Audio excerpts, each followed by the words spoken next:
I'm here at Eden Gardens, and with me I've got Charlie Albone, who's making his way over to Chelsea this year. How's it going, Charlie? I'm good, thank you, yeah. You're pumped and psyched and ready to get planting? Yeah, a little bit nervous, but, you know, pretty pumped for the whole experience, yeah. So this is your first Chelsea actually putting one of your designs in, but you have been involved in the process before, haven't you? Yeah, so I went last year with a crew of Australians to build a garden for Alan Titchmarsh. Yes. Designed by Alan and Kate Gould. So that was last year, and the year before I made a documentary about Philip Johnson winning it. Yes. Yeah. And I've been the year before just to sort of see the gardens and made a show for the Lifestyle Channel. You're an old hand.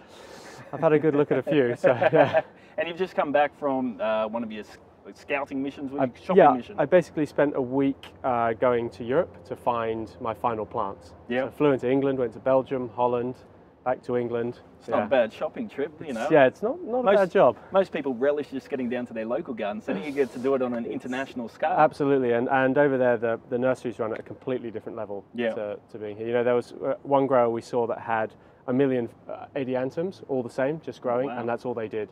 And then there was a Clivia grower, and then there was a Buxus grower, and that's all they do. It's crazy. That's awesome. So getting your garden, talk us through your garden. I've seen the design, it looks great. Yeah, so the garden is, it's a concept I've had in the back of my mind for a while. My father passed away when I was 17, and although I'm totally at peace with that, but that was half of my life ago. Like, my father has no idea I live in Australia, has no idea I work in horticulture, work on the Lifestyle Channel, have a wife, have kids. So this is a garden to meet with him and tell him about my life since his passing. It's also a place to sort of meet with loved ones and have an intimate space as well. The first third of the garden is a meandering path of sandstone slabs, which we're shipping out from Australia, which are 2 meters by 1 meter. Right. And that meanders through all the plants I can grow at my home. And it's wide, so I can walk down it next to my dad with my kids in my arms. We then walk past a water feature, which is 4.5 meters wide. It's only shallow because I didn't want to put a pool fence around it. And it does something interesting. It actually... So that will drop all its water within 7 seconds, goes out the bottom into a holding tank and then refills again. Is that quite to get that to work, is that... It's relatively easy to make it work. It's very difficult to make it not sound like a toilet. So the engineering comes in, making it just disappear. Yeah. Because I was there when my father passed away, and the whole experience of watching someone pass away and knowing it was happening but not being able to stop it, I thought the way to represent that was in the water feature. Yeah, definitely. Once you walk past that, you go into the rear third, which is a sunken courtyard around a dry stone fire pit, which is supposed to represent my wife. And then I have hand-carved sandstone columns, which there's 18 of them all the way around that to represent the important people of my life.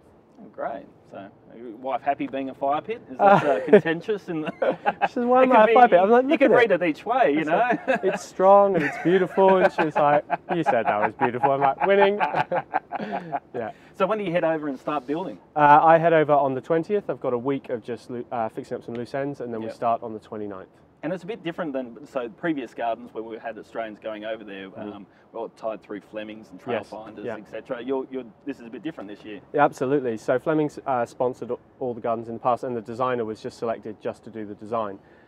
In my case, I am the coordinator, the designer, the build manager, everything. It's all on your head. It is all on my head. Yeah, it is. Husqvarna and Gardena are the main sponsors. Yes.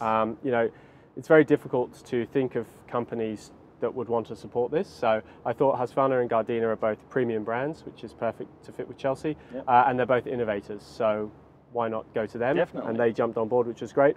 I'm working with Conway Landscaping, who are managing the build, who they've done over 30 show gardens. You know, they're MIFGUS. So they're good experience. They know it all. And so the building I don't have to worry about because they're just going to take care of it. Yeah. What it comes down to is the planting is all on my head.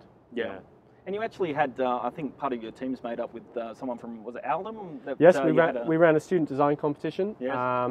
And I'm a product of New South Wales TAFE system, and I'm an Eldon member. So I thought, if I can take one person with me who has both those qualities, you know, it'll be great for their career. So we ran a competition. We found this fantastic woman called Emma Sloan who won, and she's coming with us. Perfect. Yeah.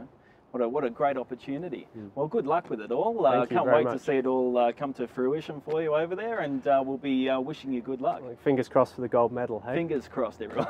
Thanks a lot for coming and joining us.